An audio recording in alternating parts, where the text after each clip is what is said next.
Hello and welcome to the African Tech Roundup, episode 65 for the week ending Monday, July 11th, 2016. This is where we round up the week's most important tech, digital and innovation news from across the African continent. My name is Andile Masugu. Glad you could join me. We have a great show lined up for you today. A little later on, I'll be sharing a clip from a conversation I had with Gareth Cliff, the controversial South African radio DJ, Idol South Africa judge, and co-founder and president of Africa's largest podcast platform, cliffcentral.com. Now, you might want to listen in to hear Gareth's candid take on why he quit one of South Africa's most lucrative radio gigs to found a platform that now boasts over 40 podcast titles and garners over 140,000 downloads per week. But that's all later. Coming up in this week's news, though, Kenyan lawmakers look to regulate ICT professionals through licensing. Safaricom's recently launched Little Cab service rolls out a female-only service. Facebook aims to connect billions to the internet via its OpenCellular system. And the Postal and Telecommunications Regulatory Authority of Zimbabwe threatens to arrest citizens who quote-unquote abuse social media. Now, do remember, if you've missed any of our past episodes, you can catch up anytime you like. Just click through to africantechroundup.com. Also, we love to hear from you, so do give us a shout on Twitter at African Roundup and on Facebook at facebook.com/African Tech Roundup. And of course, our email address is hello@africantechroundup.com. The news is up next, but first, this episode of the African Tech Roundup is brought to you by FreshBooks. FreshBooks is the easy-to-use invoicing software designed to help freelancers and small business owners get organized, save time invoicing, and get paid faster. FreshBooks is offering listeners of the African Tech Roundup a 30-day free trial to put their service to the test. So go on and try it out for free at gofreshbooks.com/African Tech. And now on to this week's news. First up, Kenya's ICT fraternity is up in arms over the country's proposed ICT practitioners bill, which seeks to regulate ICT professionals. Now, tweeting in response to mounting ridicule against the notion that the government could enforce guidelines for who gets to work in the field, last week, Kenya's Cabinet Secretary for ICT, Mr. Joe Mucheru, came out saying that the bill does not represent the policy position of the Kenyan government. Now, there have been questions about how the regulatory council that the government would appoint to license practitioners and police the industry would be constituted. Now, while I fully expect this faulty piece of draft legislation to quietly make its way to a scrap heap someplace, my question is, who exactly did draft the bill and then put it forward for enactment? And why would they do this without liaising with Mr. Macheru's department? And I totally agree with some critics who've pointed out that the ever-changing nature of ICT as an industry makes the notion of trying to regulate professionals in the field both impractical and counterproductive to grooming innovation from the grassroots level. Now, we'll be keeping an eye on this situation to see what lawmakers in Kenya decide to do next about this bill. Now, staying with news out of Kenya, Safaricom's recently launched Little Cab service, which some consider the only serious competition to Uber in Kenya, is now offering an exclusive cab service for women. They've reportedly signed up 40 female drivers to the service, a service they're calling Ladybug. Now, Little Cab has partnered with Craft Silicon to launch the service, which is right on trend in terms of the global ride-hailing business. Services like Drive Her, Safe Her, She Rides, and Chariot come to mind. Now, I guess the idea is to address the safety needs of women who use ride-sharing services and to try and manage the risk of having female riders harassed or worse, assaulted by their cabbies, or indeed, the other way around, women drivers being assaulted by their riders. Now, tell us, women of Kenya, do you dig this new development? If you haven't used a ride-hailing service before, does this development make you more likely to download an app and get with it? Or if you're already an Uber regular or a regular with some other service, how likely is it for Ladybug's new women-only proposition to get you to switch to them? Do let us know on Twitter at African Roundup. Moving along to how Facebook is continuing to emphatically shake off the social media platform label. They've announced that they'll be launching OpenCellular, a mobile infrastructure platform designed to lower barriers to entry for would-be providers of internet services to the developing world. Now, OpenCellular is designed to be a customizable device that will serve as a wireless access point that can then be used to connect devices using 2G, LTE, or even Wi-Fi. Now, Facebook has said that they've done their best to design OpenCellular to be rugged, weather-resistant, modular, and inexpensive as a solution. They're trying to make it easy to deploy on a pole, a tower, or even a tree. Now, the system's designed to cater for both open source and commercial cellular stacks. It's also designed to work as either a simple access point or a full network in a box, to take power from PoE, solar, DC, or even internal and external batteries. What Facebook is promising is that both the hardware design and the software running on OpenCellular will be made open source eventually, although they haven't said exactly when. Now, this is really nice. I really do wonder how blown back by this development Eric Hirschman and his team over at the Kenyan startup BRCK are by this particular development. It is indeed direct competition. Will the fact that they were first to market mean anything? Will they be able to win over Facebook's insane scale and access to market? Well, we'll all have to wait and see. Now to some good news about South Africa and a few other countries on the continent. Countries who have improved their standing on the WEF Global IT Report 2016 rankings. Now, South Africa certainly wins the award for most improved country this year. As the report says, the country has reversed its 4-year downward trend, apparently thanks largely to increased uptake of ICTs, especially higher internet bandwidth, and improvements in innovation. They've gone up 5 places to number 38. South Africa also ranks 50th in terms of technological readiness and 41st in terms of the availability of latest technologies in the country. Now, it's also worth noting that Mauritius remains the region's most competitive economy. They come up at number 46, closely followed by South Africa at 49, Rwanda at 58. Cote d'Ivoire came in at a surprising 91 and Ethiopia at 109. Certainly one of the region's largest improvers overall.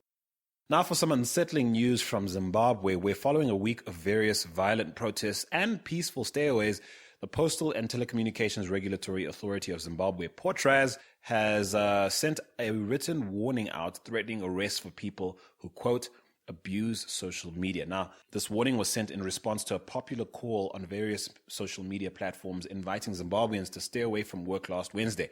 Now, the warning was mostly met with anger and derision on social media, despite access to social media platforms like WhatsApp and Facebook being mysteriously interrupted on various mobile networks for some hours on the day of the mass stayaway. Now, the trend towards the blocking of social media access in various African countries continues. It's certainly an issue we'll be keeping an eye on, and I certainly wish my homeland Zimbabwe all the best in these hard times. Finally, in the world of high-profile moving and shaking within Africa's tech scene, 2 major appointments were announced this past week. First up, Naspers has nabbed former HBO and NBC Universal executive Akasha Bhatia, who is set to become the CFO at Showmax. And then there's what many regard a massive coup in the form of MTN Group landing Barclays Africa's CEO of Corporate and Investment Banking, Stephen Van Coller, to head up strategy, mergers and acquisitions for them. Now, they'll no doubt be looking to leverage his extensive experience in that area from his time at the likes of Deutsche Bank, Absa Capital, and of course at Barclays Africa. 2 high-profile appointments in 2 of Africa's larger tech players. Interesting moves. We certainly wish both Stephen and Akasha all the best in their new roles. And that's the week's headlines, folks. As promised at the top of the show, I am now going to share a snippet from a conversation I had with Gareth Cliff. He's, of course, the controversial South African radio DJ, Idol South Africa judge, and co-founder and president of Africa's largest podcast platform, cliffcentral.com. Now, here's Gareth's candid take on why he quit one of South Africa's most lucrative radio gigs to found a platform that now boasts over 40 podcast titles and garners over 140,000 downloads per week. Take a listen. Right. So I have this theory about the broadcasting industry in South Africa, which perhaps might hold in other African markets as well. I'd say there are about 10 to 15 media personalities who have built excellent business models around their talent and influence in the traditional broadcasting industry. I think of people like DJ Fresh, Unathi Msengana, Robert Marawa, Really Tladi, maybe Tipo Touch, maybe John Robbie. And I believe like for these people, the traditional broadcasting business, even though it's changing, delivers such value that they don't really need to throw themselves into creating platforms that, might compete with the big majors. You'd make that list, certainly top 5 for me. While you were still at 5FM, you would definitely still make that list. I suppose my question, given that theory, is why would you feel the need to leave that cushy position? Because I don't feel like you needed to in order to sustain the brand or to grow what you were doing. Or did you? Well, let me start by saying I got out at exactly the right time at the SABC, because at the moment I don't think you can have integrity and work there, and that's quite a statement. I could not sit there and do a morning show knowing that my audience are as clever as I am or cleverer, and ignore what's happening in Tshwane. And yet, you got, radio DJs at the SABC tweeting things about sleeping patterns and the latest Nicki Minaj music video. It's just insulting. There's no way I could. I'm not going to speak for everybody. There's no way I could do that in good conscience. As the state broadcaster, as the public broadcaster, there's a responsibility to at least treat your audience with the same respect that you'd want to be treated. You don't talk to them like children.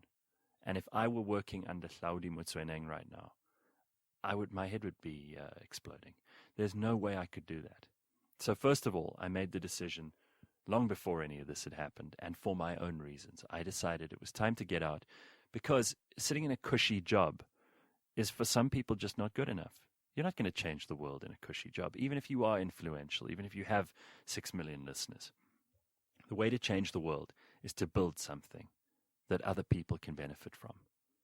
And so, I was discussing the fact that I'd be speaking to you with a friend of mine, to me. So he's sort of a brand architect type. And he reckons that from a branding perspective, a business perspective, your sort of ideals and beliefs, your values aside, from a branding perspective, leaving the mainstream was the natural next step for, this bad boy nonconformist media brand. Do you think he's right? Well, that's obviously how I'm perceived by people who listened to me for years. There are a few things, not a lot, but a few things that people don't know about me. I'm quite into making a difference, actually. I'm not so much into just making a noise. And I felt that when we started this, there was an opportunity here for me to create a platform for other people who are talented, and for other people who want to listen to different stuff that isn't out there already, that isn't patronizing, and that sounds the same as everything else. There's plenty for, if you're a pedestrian listener, there's the world of mundane, average, done and dusted radio for you to listen to. If you wanted something like Frankly Speaking with Rorisang Chabalala and Andrew Levy, you're not going to get that on radio, because people can't talk that frankly here. I mean, on radio, they can here. If you want to hear Casper de Vries or Trevor Gumbi doing their thing, uncensored, with all the swear words and all the foul jokes and everything else that they could never do on radio, they'd be fired straight away. Then that's for you here. If you want to hear intelligent conversations with real experts, if you want to hear about science or sex or animals or business, and you want to be treated as an equal by the presenter, then this is what you've got to listen to. That idea of someone else choosing what you should be listening to and making a traffic joke at a certain time, or, doing a prank call, that was already boring in 1989. How it can still be going now just shows you that maybe South Africa, the largest proportion of South Africa, black and white, is quite content to watch Leon Schuster until he's dead and we're in our 90s. And if that is all you want, then this is not for you. But if you want more, if you think that we deserve better, if you think you deserve better, then what we're building here is what you're going to get. And at inception, did you and the team at Cliff Central think of yourselves as being a startup in the traditional Silicon Valley sense? From what I can tell, the plan seems to have been, the plan seems to be keep it lean, scale fast. Is that the sort of mindset that was driving you guys? Absolutely. I knew this was going to be a tech business because I realized that the internet presented the greatest opportunity for us to do something where we were unregulated. We didn't need to apply for a license to do it.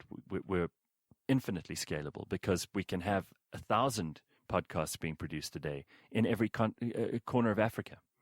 I foresee us having offices in Nigeria and in Kenya and everywhere else, and producing niched content for communities that, if they're 500 people strong, those 500 people want that kind of content. You're not wasting a moment of their time, and they're coming for for exactly what they want, and they're getting it. And so let's talk about the team that turned Gareth Cliff, the brand, from a lip radio jock to from a lippy radio jock to the walking brand he is today, and then from that to essentially a businessman, really, a startup founder. Many people in the industry consider one of the smartest moves you ever made landing your business partner, Rena Broomberg. And how did you guys meet? And how did you go about surrounding yourself with the kind of people that would execute on an idea you had? Or was it just all you? No, it's not all me. It's never ever just one person. And anyone who says it was all me is full of shit. The whole story will be in the book that we'll release later this year. But I met Rena when she was not in radio at all. She had been a part of the beginning of 702, a very important part of that. She was managing director there for a long time. She, John Burke, Stan Katz, Izzy Kirsch were the people who brought talk radio to South Africa. So she's got an unbelievable depth of experience. She's also very different to me, which is part of why it works. What she's interested in, the kinds of things she's really good at are things that I'm not. And the kinds of things I'm really good at are things that she's not. So we make a good team. When I met her, she was consulting to a big ad agency.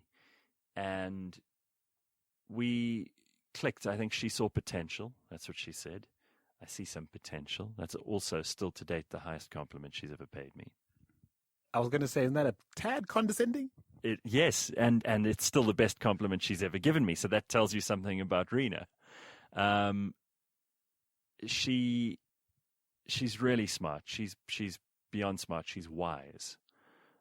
She's seen a lot come and go. And I think she has a good handle on people, which is an incredible skill to have. That combined with an eye on the future, which both of us have always had, and the fact that we're interested in making a difference in this country. And so what do you bring to the table as a team? Like, what do you bring to the table? What does Rena bring to the table operationally? Well, I think that we both have very different skill sets. I mean, Rena's had experience in managing people, which I haven't. I'm not a team player, so this is new territory to me. I'm the guy who knows how to make it sound and work right, and I also know a thing or two about the market, and I know a thing or two about tech. I also am driven beyond belief to make this a success. Whereas, Rena to some degree has already had her success in her life. She's built plenty of things already, so she's sort of helping me build mine.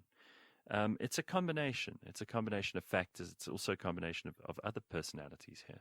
We've got a great team of people, some very, very talented young people who are not only learning while they work, but teaching us things at the same time. And so what's the business model at Cliff Central? How do you make money? We make money off advertising and sponsorship primarily. I mean, there are other ways for us to make income too, but those are not as important. And essentially, we will create branded content for clients, which will be part of the story, which will be part of the podcast, which will be part of the content that we deliver to the audience. And it's going to be very straightforward, and it's going to be very upfront, and it's going to be very real.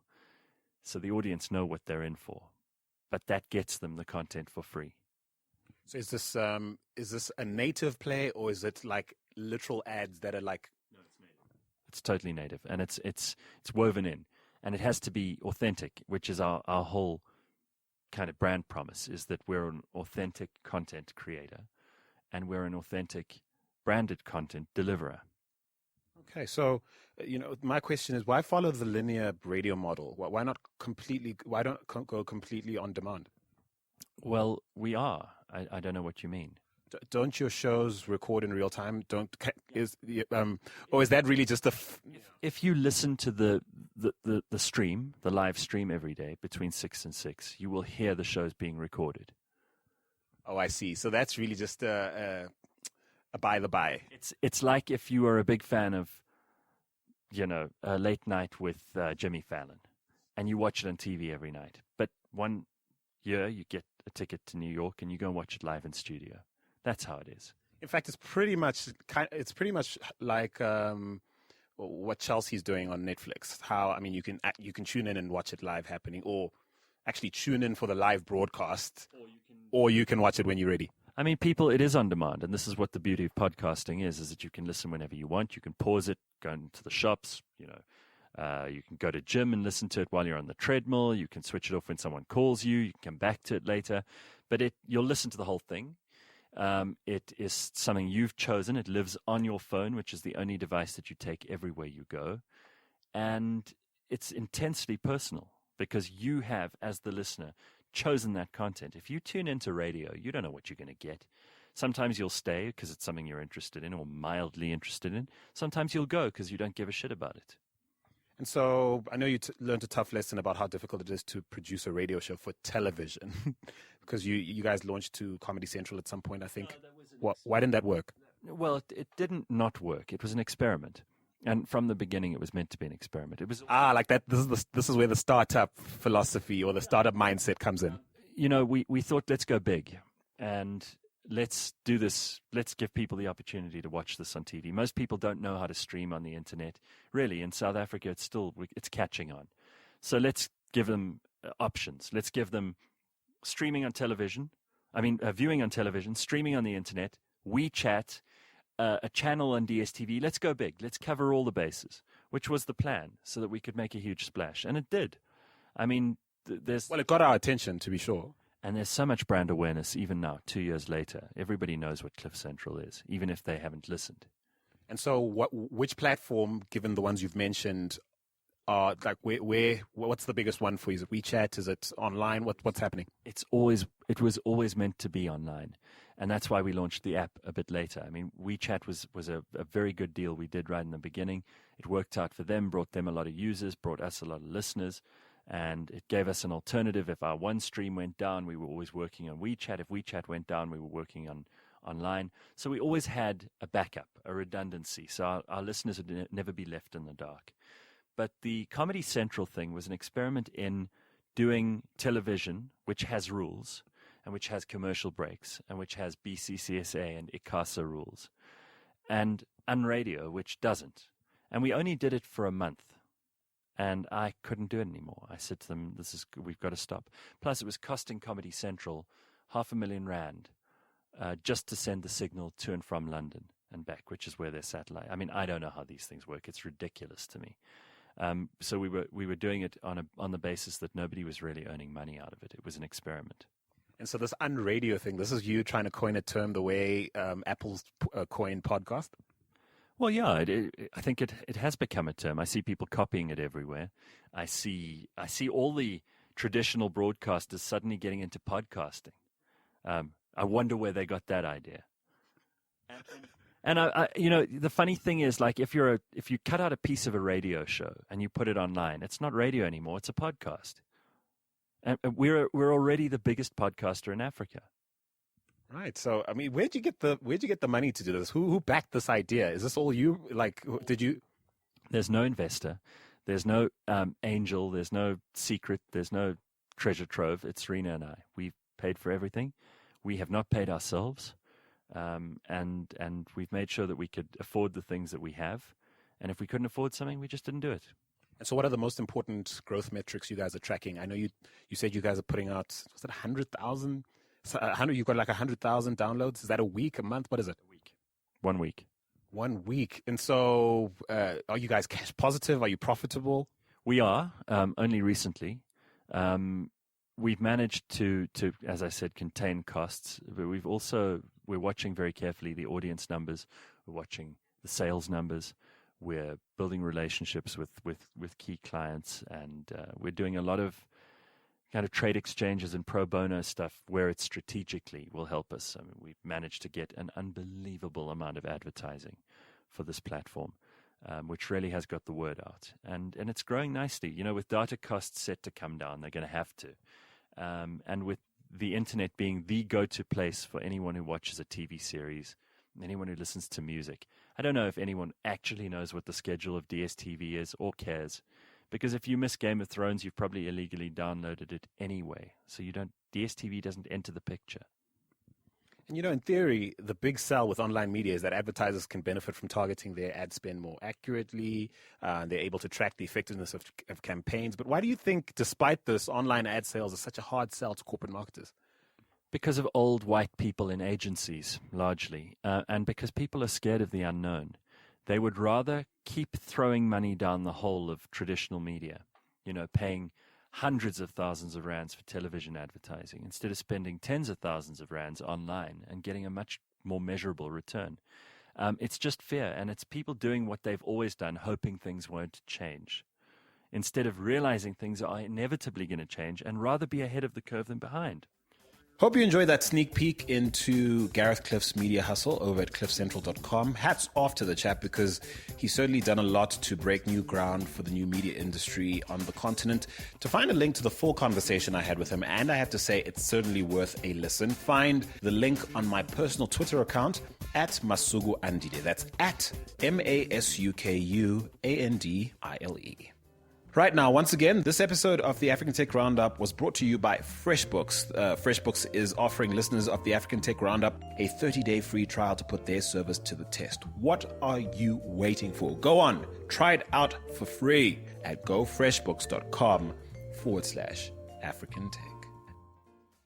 And that's it for this week. Catch the show again next week, Monday, on AfricanTechRoundup.com at 9 a.m. Central African Time. Until then, this is Andile Masuku signing off. Take it easy, Africa.